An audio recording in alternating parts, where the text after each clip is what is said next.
Good morning. I'm Cathy Cánepa, co-chair of our Sunday Service Committee. At my family's Passover Seder, we say the first and most important act is to come together. Walls, physical, social, legal, make this difficult, but we persist. Now, the lyrics of our prelude, Hinei matov naim, shevet achim gam yachad, mean how good it is to be with our brothers and sisters together in community. Las palabras de esta canción quieren decir qué bueno es estar con nuestros hermanos y hermanas juntos en comunidad.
Good morning, and welcome to our Unitarian Universalist Fellowship of San Miguel de Allende.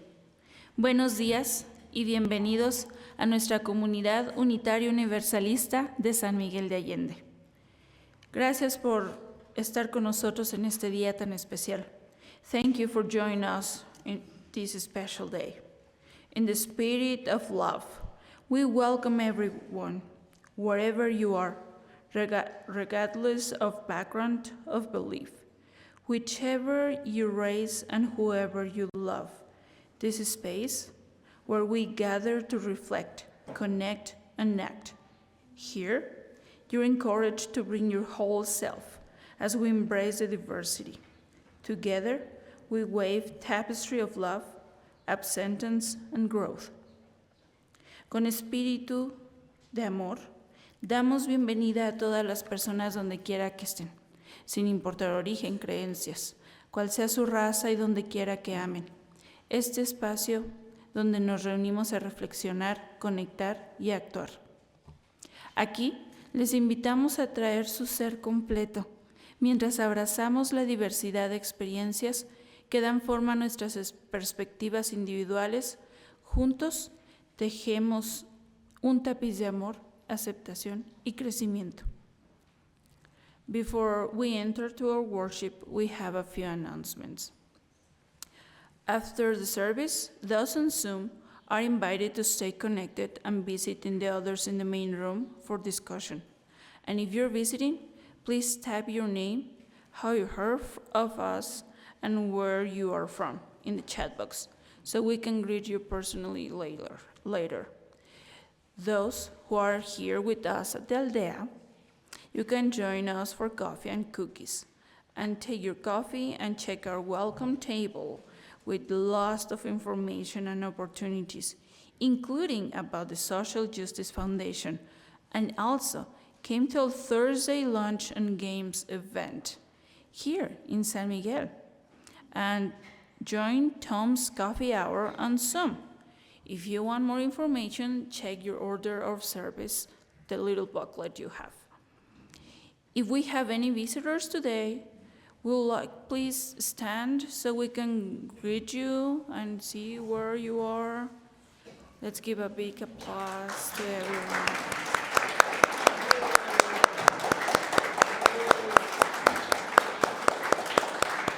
Thank you, you can sit. Gracias a todos los visitantes por ponerse de pie.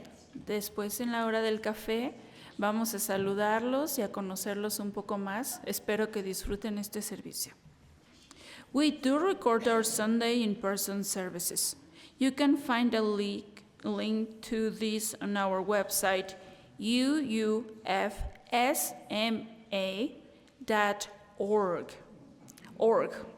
And while on the website, please check our various events sponsored by the fellowship and the information how to become a member. And I'm really honored to present our Judith Jenya will present the Passover message in today's service. Thank you. Now we're going to welcome the kids. As you know, today we have a Young Explorers program. So please, Anne and Mary-Lou, can you came? And one of the kids came over.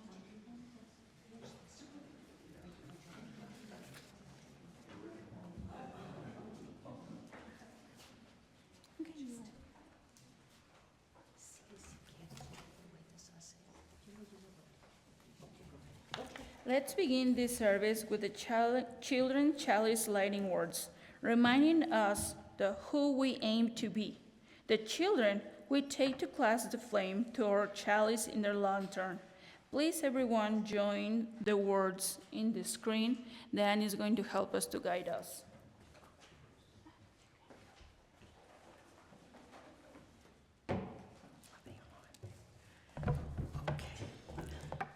We light this chalice to celebrate Unitarian Universalism. Iluminamos este cáliz para celebrar el unitario universalismo. This is the place of the open mind. Este es el lugar de la mente abierta. This is the place of the helping hands. Este es el lugar de las manos que ayudan. This is the place of the loving heart. Este es el lugar del corazón amoroso. Together we care for each other, for the earth, and we work for friendship and peace in our world. Juntos nos cuidamos unos a otros, cuidamos la tierra y trabajamos por la amistad y la paz en el mundo. Okay, please remain. Okay, good. And right now, one of our students, Paulina, is going to light our chalice. Okay, bueno. No. Yeah, that's okay. It's okay. We got the wrong one, but that's fine. Aquí también, sweetheart, okay? Ándale, eso, muy bien, mi amor. Eso, okay. And please be seated. Remain seated as we sing the children out to class. The words will appear on the screen. Okay.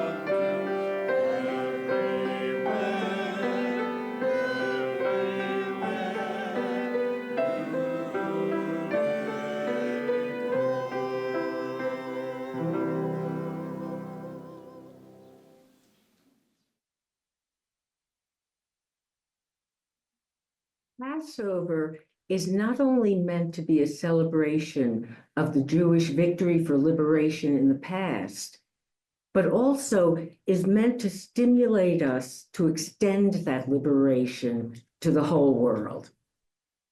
We are glad to be presenting this Passover service, especially in light of the growing normalization of anti-Semitism in the US and elsewhere, and the horrible cruelty and oppression of so many peoples we see in the world. A Passover Seder, the ritual meal, keeps alive the story of liberation and the consciousness that cruelty and oppression are not inevitable facts of life, but conditions which can be changed. Now, I was raised in a completely secular home. When I was 10, for some reason, my mother decided to make a Seder, and it had absolutely no meaning to me that I can recall. All I remember is that my Russian grandmother grabbed my brother and said, "Come, Lekala, we'll go down to the synagogue, we'll steal a yarmulke, we'll get religion out of your system." The meaning came to me when I became a UU. I learned about our faith partly by teaching third grade Sunday school. It was a curriculum called Holidays and Holy Days. So every week, the kids and I learned about some other faith tradition. And then we identified one of our UU principles, which was embodied in their celebration. Well, Passover was an easy one. We speak of the interconnected web of life and celebrate humanity as one family. We value the inherent worth and dignity of every human being and justice, equality, and compassion in human relationships. To me, a Seder is very much like a UU service in that we first come together in community. Then we identify and celebrate our values. We see how far we ourselves and the world are from our ideal. And together, we find the support and have the resilience and hope to spur us to go forward in action, to grow, and to build a better world. Now, Carla will lead us in our covenant.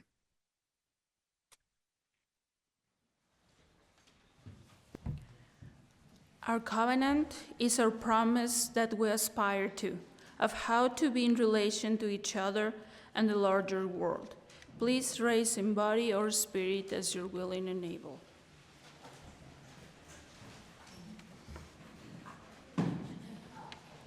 Now. We respect the interdependent web of life and work for a just and peaceful world. We encourage the search for truth and meaning, strive for compassion in our relationships, and seek values that will benefit our lives and the lives of others. This is our covenant. Respetamos todos los estilos de vida dentro de su red interdependiente y trabajamos por un mundo justo y pacífico. Alentamos la búsqueda de la verdad y la comprensión total. Nos esforzamos por mantener en nuestras relaciones y buscamos valores que beneficien nuestras vidas y las vidas de los demás.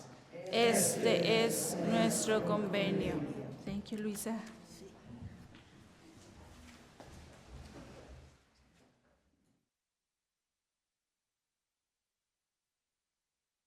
It is traditional at the Seder to sing a song of thanksgiving, Dayenu, which we will hear as our postlude at the end of the service. So this song describes the miracles which the enslaved people experienced as they fled Egypt. The word dayenu means it would have been sufficient, that their freedom alone was miracle enough. Now, the lyrics of the song thank God for each step towards freedom. Had he only led us out of Egypt, had he only fed us with manna, had he only split the Red Sea for us, it would have been enough, Dayenu. So what meaning is there in this song for us?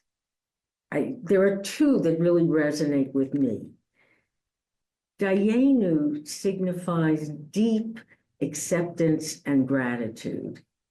We acknowledge the present moment.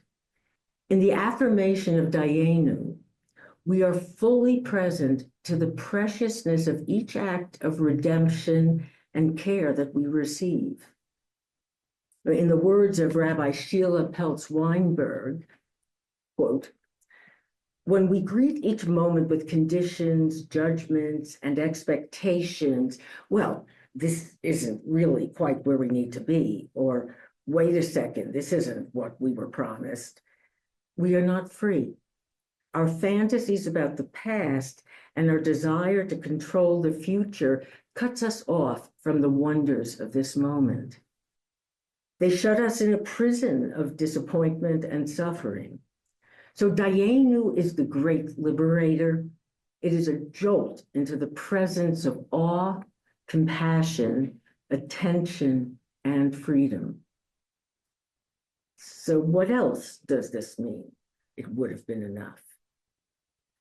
It means to celebrate each step towards freedom as if it were enough, and then to start out on the next step. It means that if we reject each step as not enough, become demoralized, we will never be able to achieve the whole liberation. From singing Dayenu, we learn to celebrate each landmark on our own journey, but never confuse these way stations with our ultimate destination, because there is so much work still to be done in repairing the world.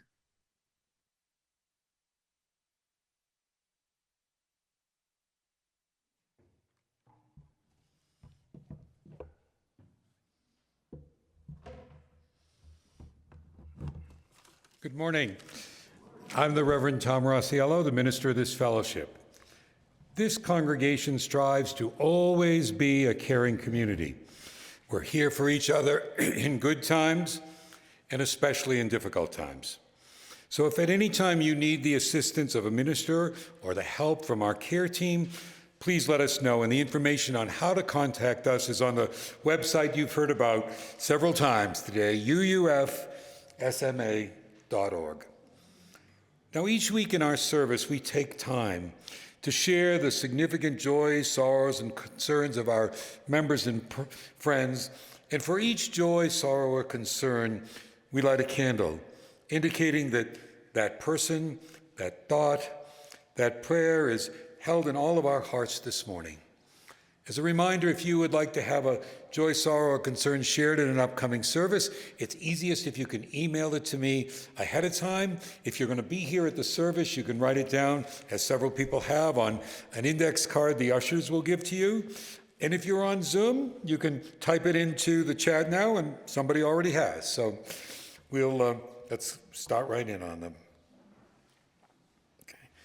We're going to start with really a wonderful joy that speaks so well of San Miguel. It's from Marcia Ray Chastain, and I'm going to summarize it, but she dropped her wallet. It fell out in a taxi, and she realized it, started to block her credit cards, and go through all of that. She was convinced that she would never see the wallet or the cards or the money again.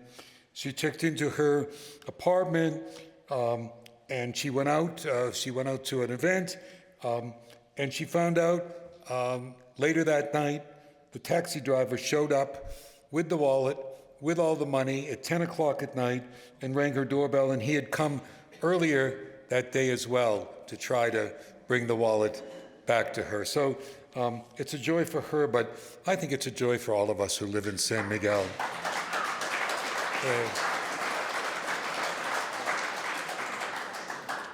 I'd like to light another candle of joy. Arlena Lawrence has gone through successful hip surgery and is at home. So we sent her all quick recovery issues. And when I met with her right after surgery, among the first things she said to me was, "Oh, my hair isn't combed, and I want your recipe for the Moroccan stew." So I think she's in a good place. She may not like that I shared that, but anyway, I think it's enlightening. This seems to be Miss Hermana's birthday week. There are 3 of you, I believe. Ellie Goodwin was yesterday. Let's light 3 candles. Ellie Goodwin was yesterday. Donna Shoebrooks is tomorrow. And Jennifer Young Hall is on Saturday coming up. So happy birthday.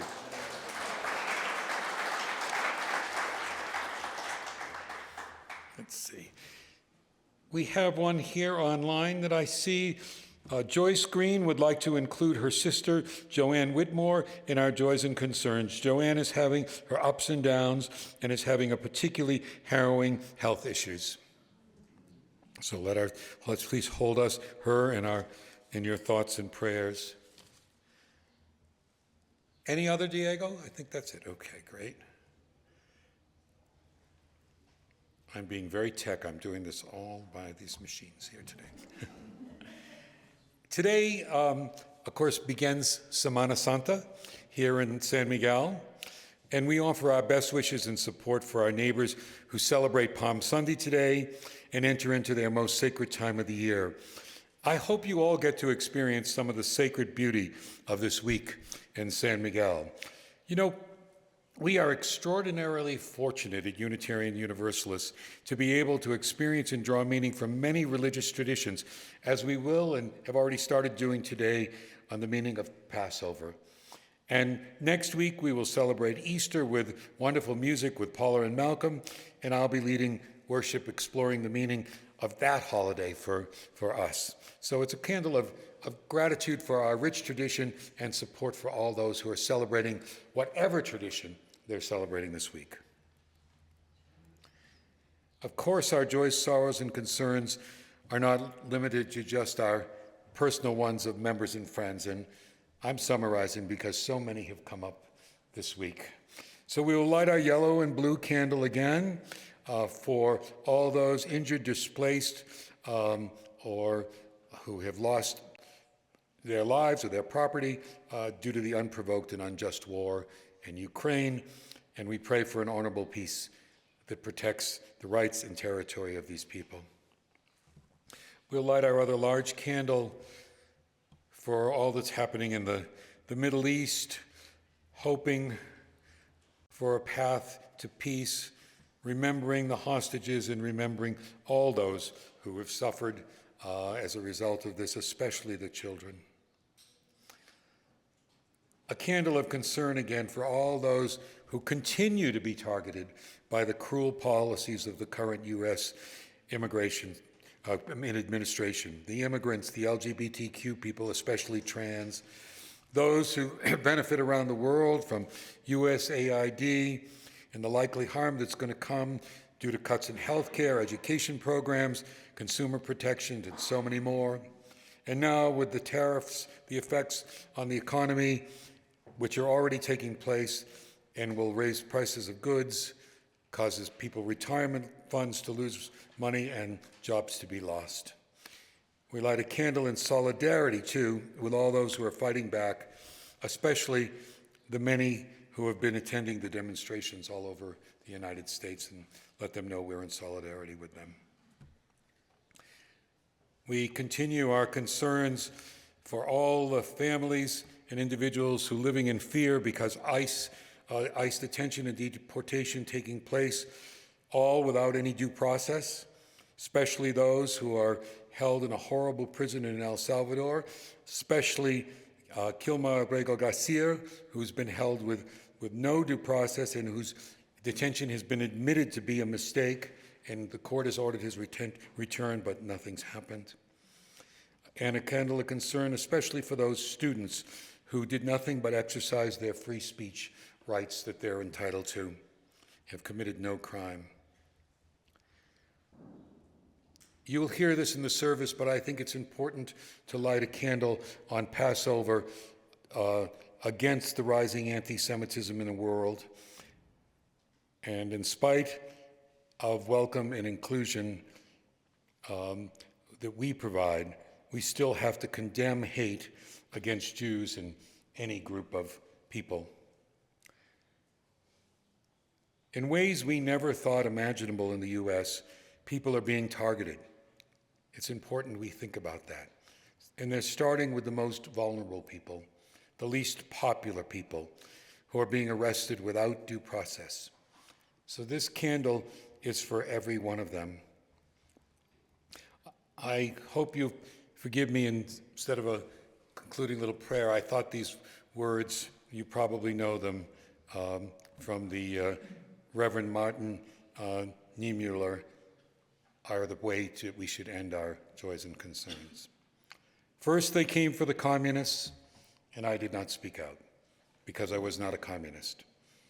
Then they came for the socialists, and I did not speak out, because I was not a socialist. Then they came for the trade unionists, and I did not speak out, because I was not a trade unionist. Then they came for the Jews, and I did not speak out, because I was not a Jew. Then they came for me, and there was no one left to speak out for me. Let us hold that in our hearts. And now, if you would like to come forward to... As we listen to the music that follows, as people will light candles silently, I invite you to take a couple of deep breaths and consider the words of Rabbi Michael Lerner. These are excerpted from Revolutionary Love, a political manifesto to heal and transform the world. I quote, "What is revolutionary love? Revolutionary love is the love of life and all beings, embracing this world with all its complexities, heartaches, and joys. It is an approach that is respectful and caring toward everyone on the planet, even those whose behavior we hope will change, and toward the earth in all its magnificent diversity as well. It is recognizing oneself and all others as part of the fundamental unity of all being, and caring for the welfare of every part of that unity. It is transcending one's own narrow self-interest to experience others as manifestations of the sacred, and recognizing that a world where all are treated with respect and nurturance, both material and emotional, is in fact in one's own self-interest as well. It is finding meaning in one's life through relieving the pain and suffering of others, and joining with them in joyous and mutually nourishing relationships. Revolutionary love is closer to love as understood in the Torah's command to love the other, the stranger, as yourself, and to love your neighbor as yourself. We see this kind of love again and again in heroic actions throughout the world. You may now come forward to silently light a candle of joy or concern.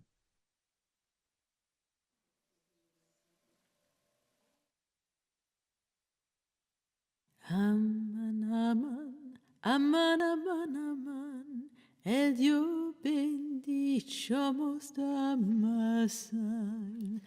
Purim, Purim, Purim lano, Pesach, Pesach, Adamano, las masas están haciendo, los yabraquis están cociendo. Aman, aman, aman, aman,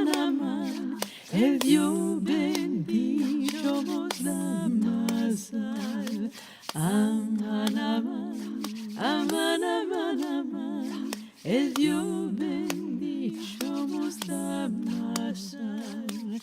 Purim, purim, purim lano, Pesach, Pesach, a la mano, la nona está diciendo a los nietos, a limpia el polvo, cantones y los techos. Aman, aman, aman, aman, aman, el Dios bendito nos da masal. Aman, aman, aman, aman, aman, el Dios bendito nos da masal. Purim, purim, purim lano, Pesach, Pesach, a la mano el Señor Rubí dijo a las tías no comer el pan 8 días. Aman, aman, aman, aman, aman, el Dios bendito nos da masal. Aman, aman, aman, aman, aman, el Dios bendito nos da masal. El Dios bendito nos da masal.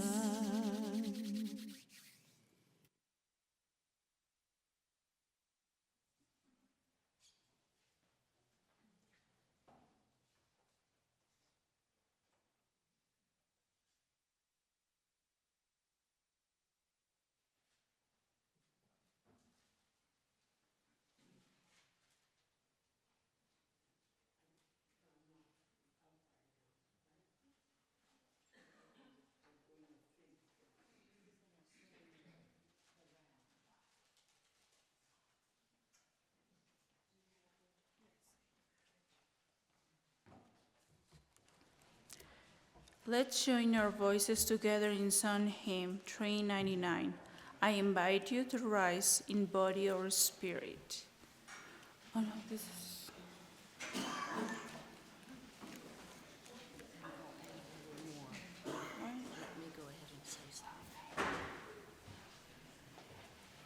And we're going to have a little more community fun than usual because this is a round, and we're going to have, first we're going to sing this through, and singing it through means that there's a first section, we can call it A, and then there's a repeat.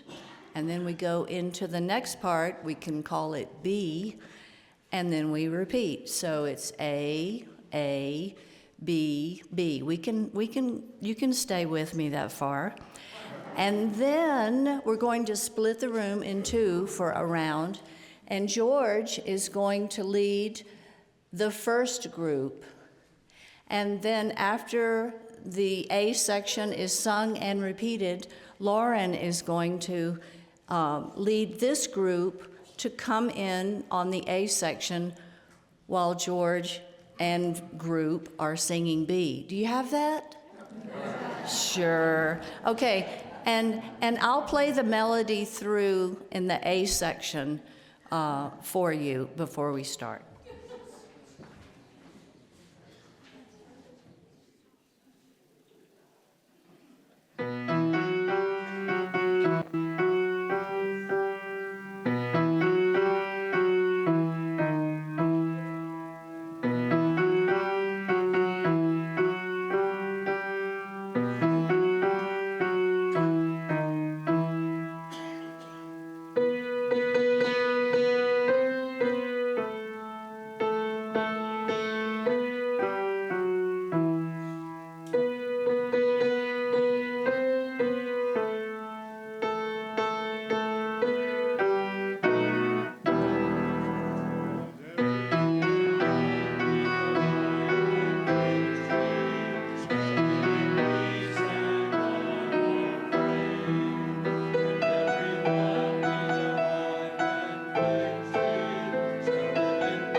Hello, everyone. I'm Judith Jenya, and I'm going to talk to you about Passover.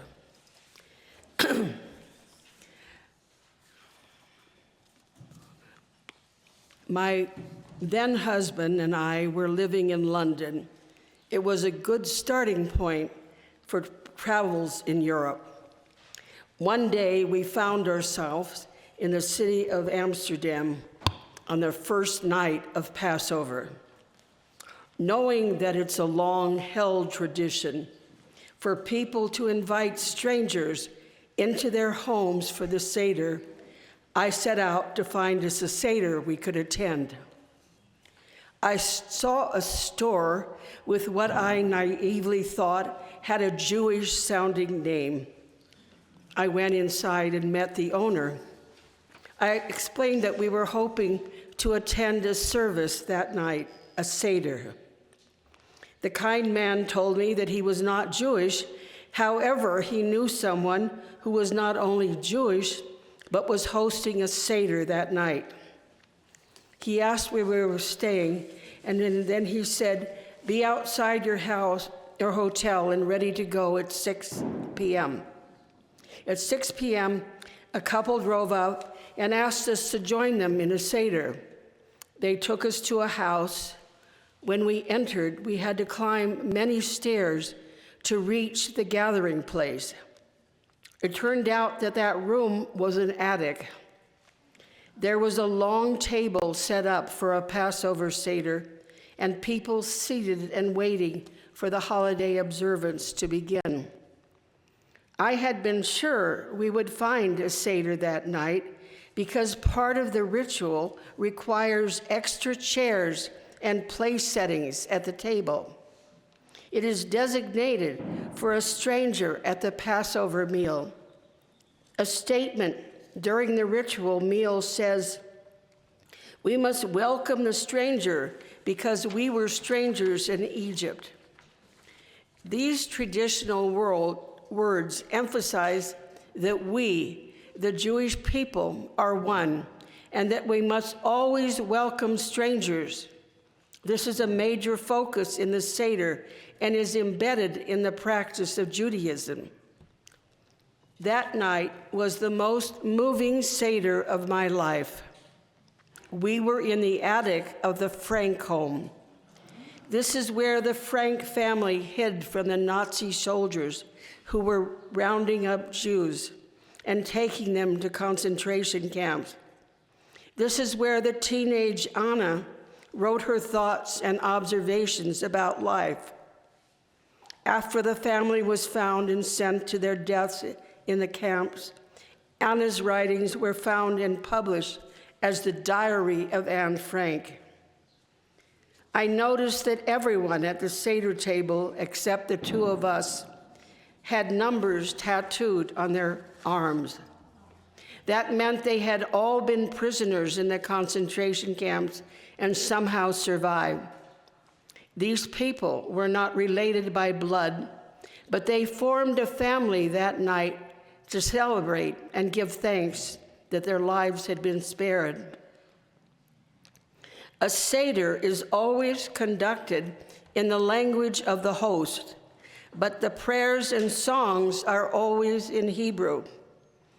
I have attended Seders in Sarajevo, Bosnia, Novi Sad, Serbia, Tokyo, Jerusalem, the Marshall Islands in the South Pacific, as well as in my previous homes in Berkeley, California, Boston, Honolulu, and now San Miguel de Allende. In every one of these celebrations, there was at the table room for a stranger. So what is this holiday called Passover? And what is the ritual dinner or Seder all about? Passover, or Pesach in Hebrew, is the most widely observed holiday of the Jewish year. Families may have their own traditions passed down from generation to generation, but the substance remains the same. The celebration is a way of teaching the children about their history and a reminder to the adults of their core story. Nearly every play, story, or film about Jewish family life has a Seder in it. Even if Jews are non-religious, as my family and as Cathy's family were, many still have Seders and teach their children the stories and their meanings. The Hebrew word Seder means order. Every aspect of every Passover Seder follows an order for tasting and explaining each symbolic food, each cup of wine, each piece of matzah, each part of the storytelling, the games, and the songs. Seders can go on for many, many hours. One time I was at a Seder with very observant Jews from Israel in Los Angeles. We started at 6, and I left at 2 a.m., and they said, "Why are you leaving so early?" The Exodus story is the master narrative of the Jewish people. It tells the story of the Hebrew slaves in Egypt and the rise of Moses as their liberator. It is a universal story of people resisting and overcoming their oppression and then standing up for freedom. When the people were told to walk into the Red Sea, it required a leap of faith and then action. The Exodus story is the dramatic presentation of 3 core beliefs in Judaism. The first is the obligation to welcome and care for the stranger.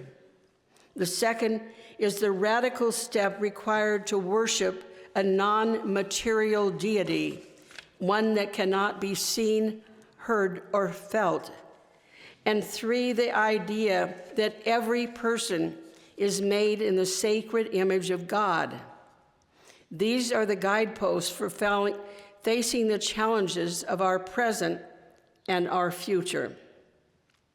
The first Passover night was the night before their liberation from Egypt.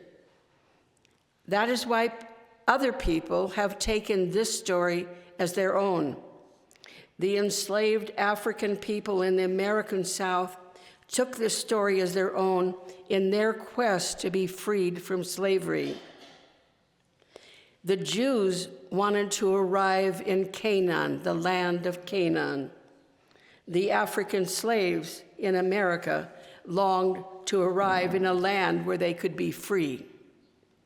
The Black spirituals that are still sung use the words from the book of Exodus, one of the 5 books of the Torah, and the Haggadah, the story told at the Passover Seder.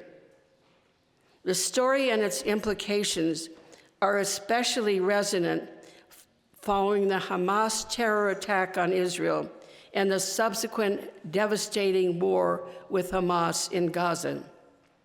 We watch in horror as this war unfolds in the promised land to which Moses devoted his life. It reminds us that in 2025, the universality of Passover's 3-part message reverberates through the generations: freedom, love, and justice. The complete quote from the Hebrew scriptures about freedom: "Let my people go, so that they may hold a feast unto me in the wilderness." But what does it mean to be let go? In Judaism, it's not just about freedom from something.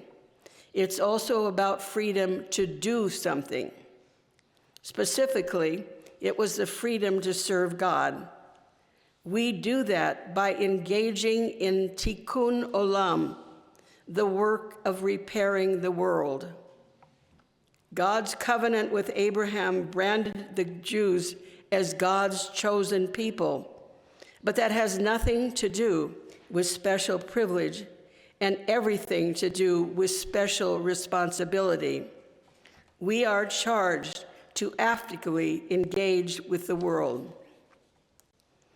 Love the stranger, the command that is repeated every year at every Seder table in every country is this, and this is from the Haggadah: you shall love the stranger because we were strangers in the land of Egypt.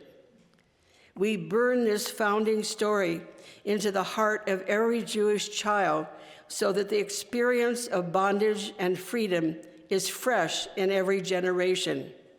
And this doesn't happen just 1 week a year. Every Shabbat, every Sabbath, is a reminder of our bondage when we didn't have the freedom to celebrate creation or have the freedom to simply relax. And even if we were never slaves, that's not the point. The point is, out of our own personal and generational pain, we are obligated to empathize with the suffering of others and then to do something about it. And Judaism's single greatest contribution to civilization is the idea that every human being is made in the sacred image of the Holy One, and therefore is worthy of dignity and respect. So when one looks at another person, we shouldn't see a stranger. We are really seeing the face of God. Justice, justice, you shall pursue. The story of Moses and the Exodus remains a central tenet of Jewish social justice work. Moses was outraged by the cruelty and violence he witnessed toward the Hebrew slaves. He became their liberator. Moses led the people from bondage and into a new identity in the Promised Land.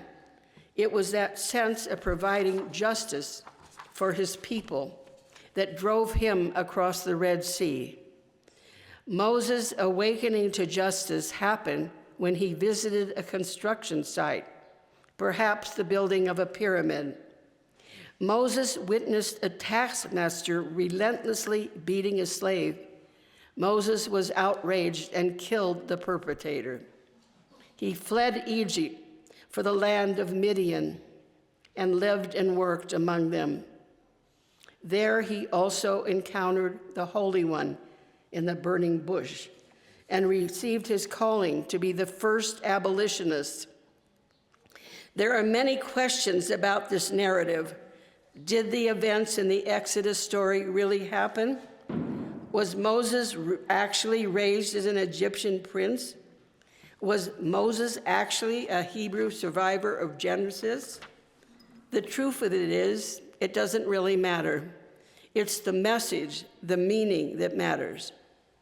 Passover reminds us that it is our duty to stand up for all of those who are unable to stand up for themselves. The Passover story dramatizes a release from a narrow, confining, oppressive place. The word in Hebrew for being caught or stuck in a narrow place is Misraim, and any release from such a situation is liberating. One example would be freeing ourselves from limiting behaviors or thoughts or beliefs.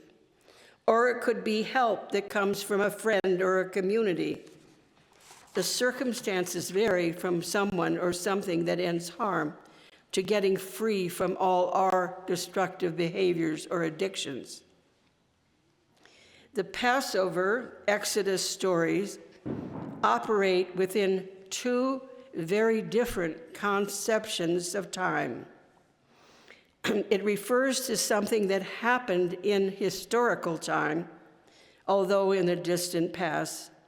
But these stories also operate in the time that is now and continues into the future. There is a belief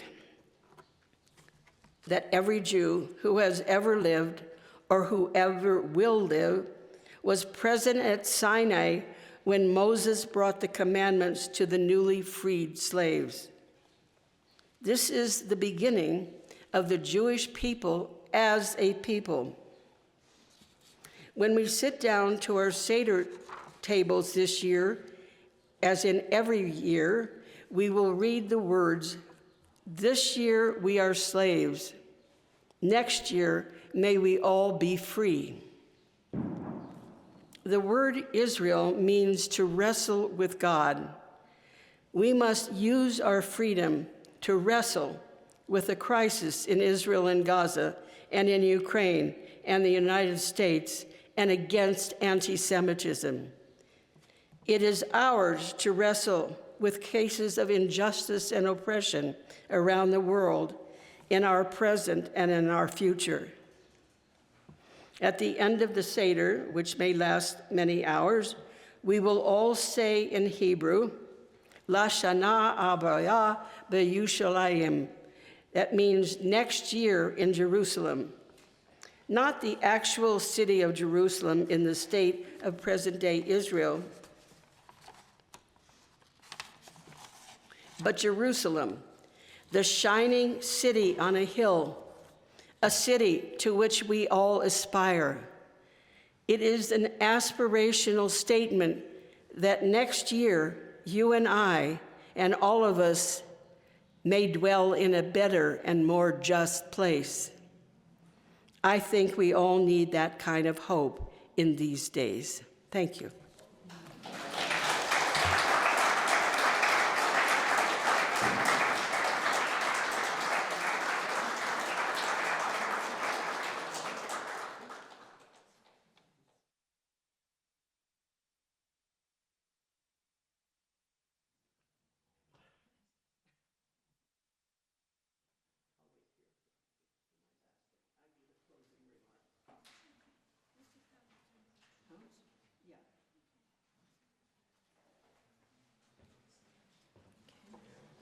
When Israel was in Egypt's land, is also known as Go Down Moses. Harriet Tubman, a former slave and conductor on the Underground Railroad, used spirituals such as Go Down Moses to signal to slaves that she was in the area and would help to any who wanted to escape.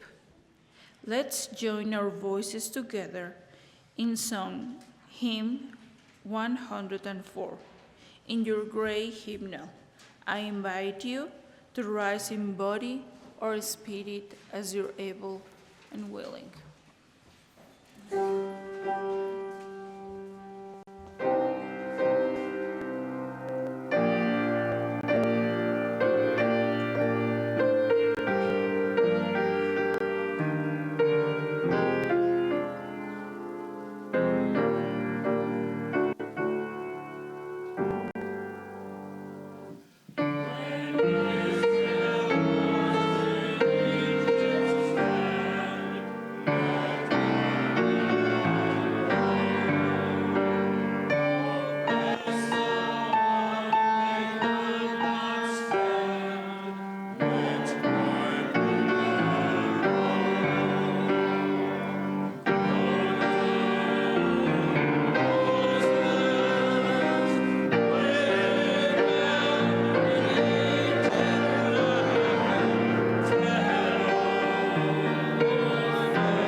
Our offering today is an opportunity to support the vital work of our community.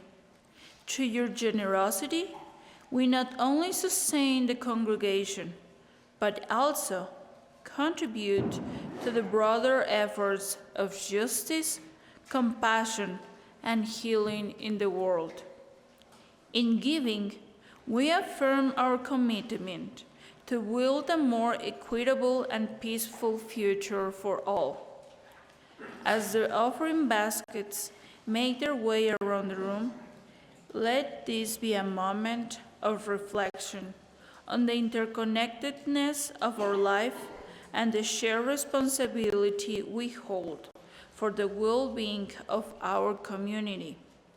We thank you for your generosity.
So for the closing remarks, I'd like to say, when it feels like the world has lost its moral compass, the Passover story offers inspiration.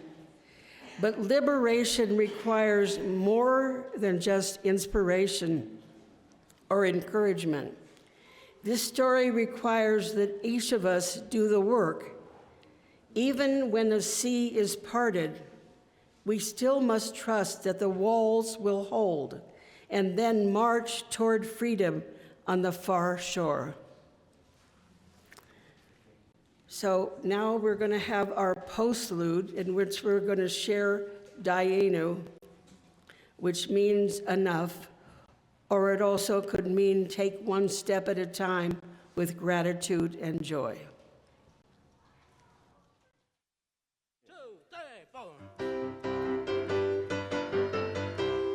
אילו הוציאנו ממצרים, הוציאנו דיינו, דיינו, דיינו, דיינו, דיינו, דיינו, דיינו, דיינו, דיינו,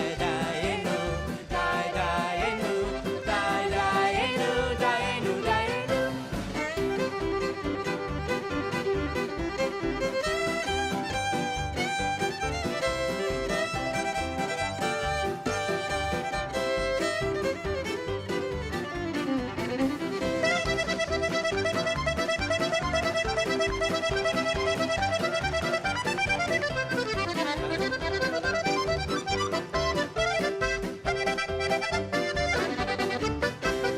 אילו נתן לנו את התורה, נתן לנו דיינו. Everybody, דיינו, דיינו, דיינו, דיינו, דיינו, דיינו, דיינו, דיינו, דיינו, דיינו, דיינו, דיינו.